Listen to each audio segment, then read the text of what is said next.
Sir, जय हिंद। Colonel SS Pathania sir, जय हिंद। बहुत-बहुत शुक्रिया समय देने के लिए। Thank you, thank you sir. Rajesh. It's always a great pleasure and honor to interact with you. Thank you very much. Jai Hind. Thank you sir, आपने समय दिया। Colonel SS Pathania sir, Agniveer को लेकर मेरी और आपकी कई बार बातचीत हुई ऑपरेशन सिंदूर से पहले। कई लोगों ने अग्निवीर पर सवाल खड़े किए। उन्होंने कहा कि जब जंग होगी तो लोग भाग जाएंगे, निकल जाएंगे। लेकिन मुझे लगता है कि पहला टेस्ट जो था अग्निवीर का, उसमें वो पास हुए हैं। 3000 के आसपास अग्निवीर ने पार्टिसिपेट किया, अच्छा काम किया।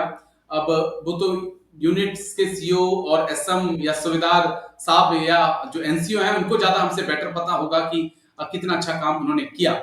लेकिन फिर भी अगर हम बाहर बैठे हैं तो हमें लगता है कि हमारे जिन उस्तादों ने हमें ट्रेनिंग दी थी उन्हीं उस्तादों ने उनको ट्रेनिंग दी है, तो ट्रेनिंग में कोई कमी नहीं है। लेकिन अब आगे क्या फ्यूचर अग्निवीर का आप देख रहे हैं सर? क्योंकि 2026 के लिए मुझे लगता है कि अब 1.5 साल का ही वक्त बचा है, ज्यादा वक्त नहीं है सर। देखो राजेश, ये जो इसको जिसको हम वॉर बोल रहे हैं ना, ये वॉर नहीं थी ना, ये जंग थी। जी ये 4 दिन का कंफ्लिक्ट था जिसके अंदर हमारी सिर्फ जो एयर पावर है उसको डिमॉन्स्ट्रेट किया गया। ग्राउंड ऑफेंसिव ना हुए हैं किसी भी सेक्टर में, और इवन एलओसी के अंदर। So you can't call it A classical war. Okay, ये लड़ाई नहीं थी। ठीक तो है जब सर। लड़ाई नहीं है तो आपको कैसे पता लगेगी कि किसने कैसे परफॉर्म किया है? तो that is a different issue. But certain lesson which we can learn from Operation Sindoor, देखो हमें देखना पड़ेगा कि ये अग्निवीर का कंसेप्ट लाया किस लिए गया।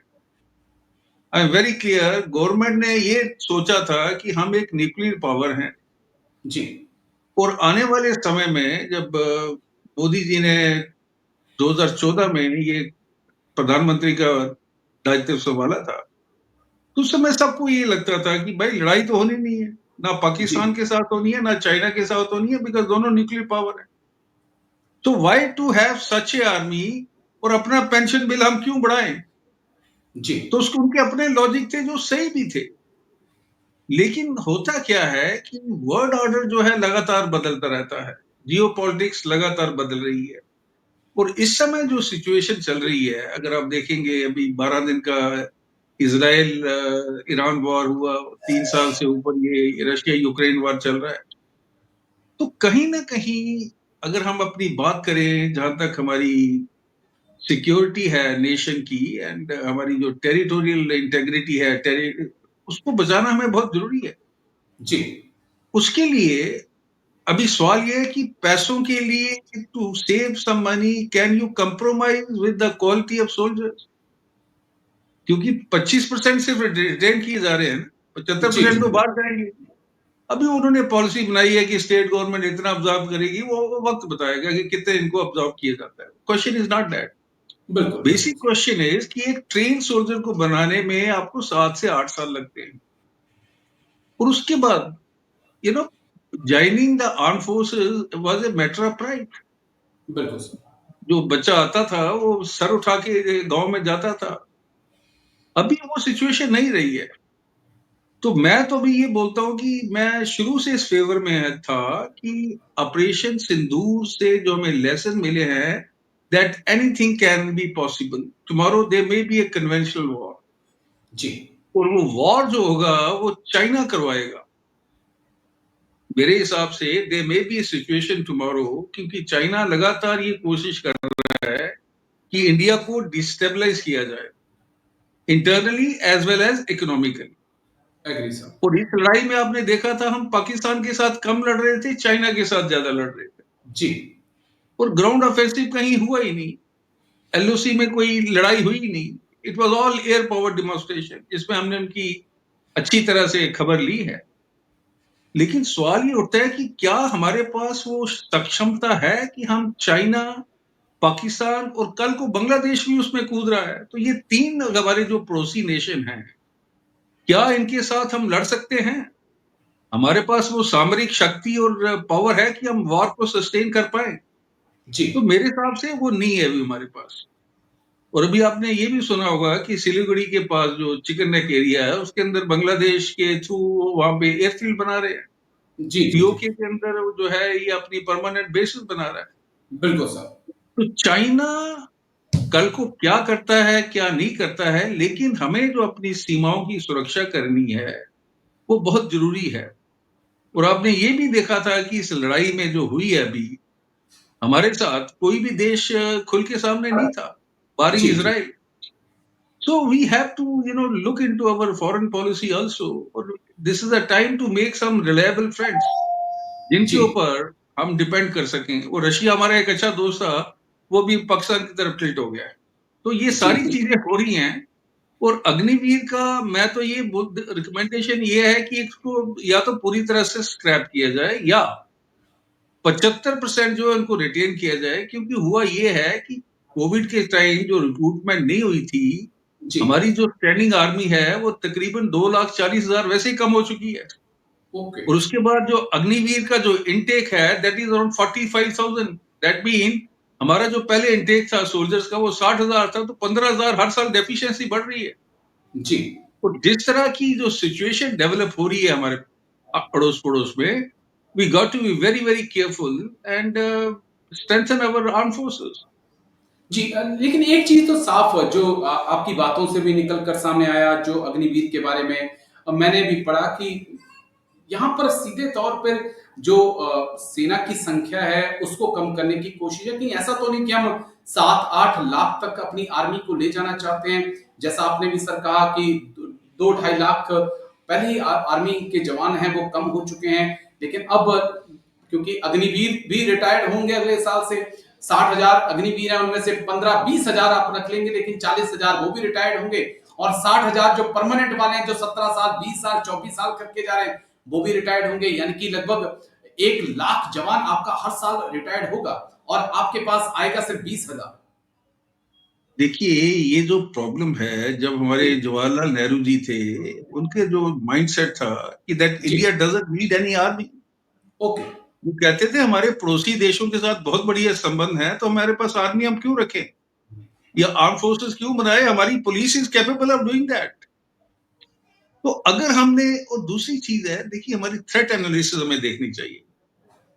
बांग्लादेश, चाइना, पाकिस्तान, ये 3 हमारे दुश्मन मान के चलिए एज़ ऑन टुडे।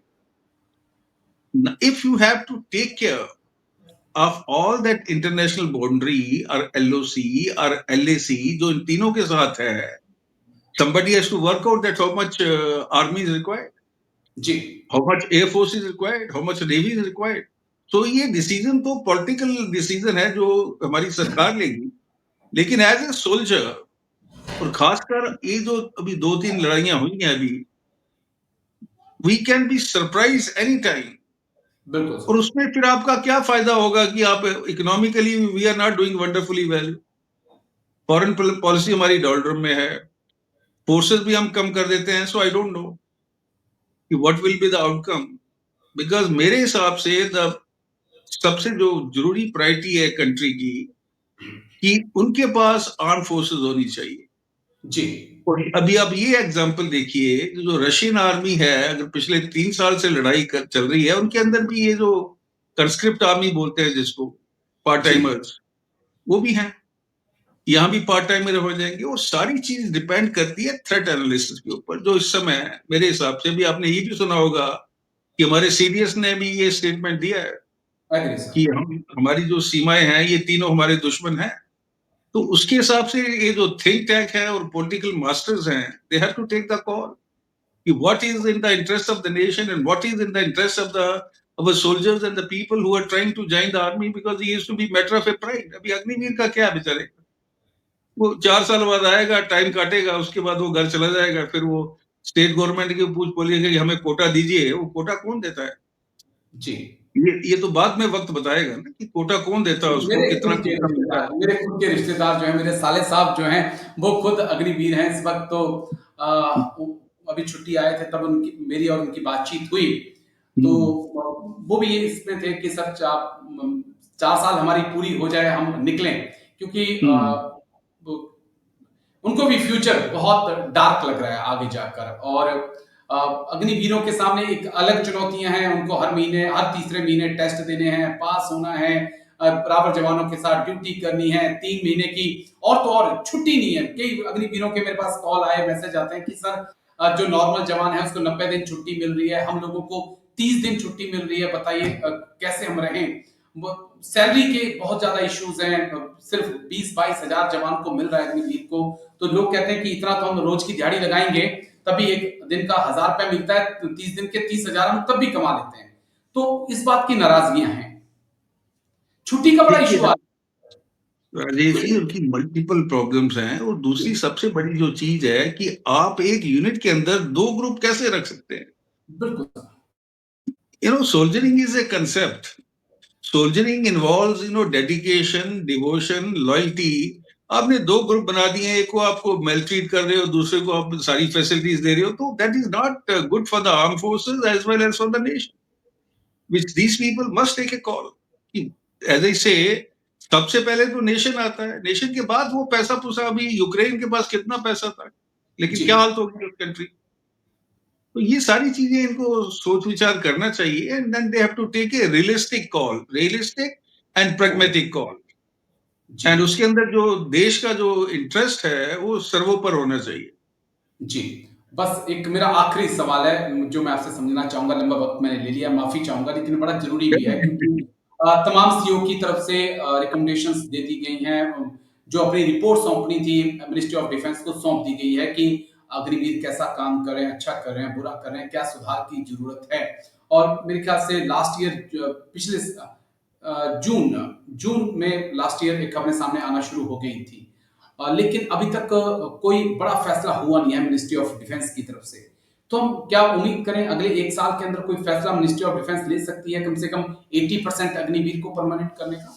कोई उम्मीद मैं रखें वही सर? बोल रहा हूँ कि they must make a beginning from 50%। देखो, सीओ की अपनी कंपल्शन है, जी वो क्या ये रिकमेंडेशन दे सकता है कि ये अग्निवीर ठीक नहीं है? तो वो उसको ज्यादा उसके अंदर मैं पढ़ता नहीं हूँ चीजें। वो यूनिट की मैटर अलग है, but it is a question of our national security and national interest. जी उसके अंदर सीओ को थोड़ा कॉल लेगा बेचारा अपनी, उसकी अपनी मजबूरियां होती हैं। तो ये बीच में ये जिक्र चला भी था कि इनको 50% कर रहे हैं, 75% कर रहे हैं। तो I am sure they are capable people sitting in the chair who are realising and getting the feedback, a realistic feedback, not that projected one. और जिसको कि बना के फीडबैक भेज दो जी बढ़िया है, उसको छोड़िए आप। लेकिन नेशनल इंटरेस्ट के अंदर और अपने जो लड़के हैं हमारे फौज के अंदर, उस इंटरेस्ट के अंदर, क्योंकि अभी फौज के अंदर लोग जाना नहीं आ रहे हैं लोग। जी press slot is going for the central arm police forces, तो 60 साल तक जी नौकरी करते हैं। असम राइफल देख लीजिए आप, उसके अंदर 60 साल जी तक नौकरी है। तो कौन बंदा आएगा 4 साल के लिए with uncertain future, and may be he has got about 10-12 lakh rupees in his kitty, which is a peanut in a nowadays scenario. तो वो गवर्नमेंट को उसके ऊपर सोच विचार करनी पड़ेगी, एक अच्छा सा डिसीजन लेना पड़ेगा। इसमें दोनों फैक्टर, एक तो हमारा देश की सुरक्षा और हमारे जो देश के लोगों का जो वेलफेयर है, या सोल्जर्स को जो जॉब हमने देने हैं, government has to take a call. चलिए हम उम्मीद करते हैं कि कम से कम जो पहला बैच आउट हो उससे पहले जो है ये चीजें सुलझा ली जाएं और जो हमारे अग्निवीर भाई हैं उनको एक कम से कम परमानेंट जॉब मिले, हम ऐसी उम्मीद करते हैं। लेकिन शुक्रिया, बहुत बहुत शुक्रिया colonel S S Pathania, Shaurya thank you, Chakra, आप आए थैंक यू, और इस थैंक यू मुद्दे पे राजीव। बात रखी। थैंक यू सर, गॉड जय God Hind, bless, take care, thank you. God bless, God bless.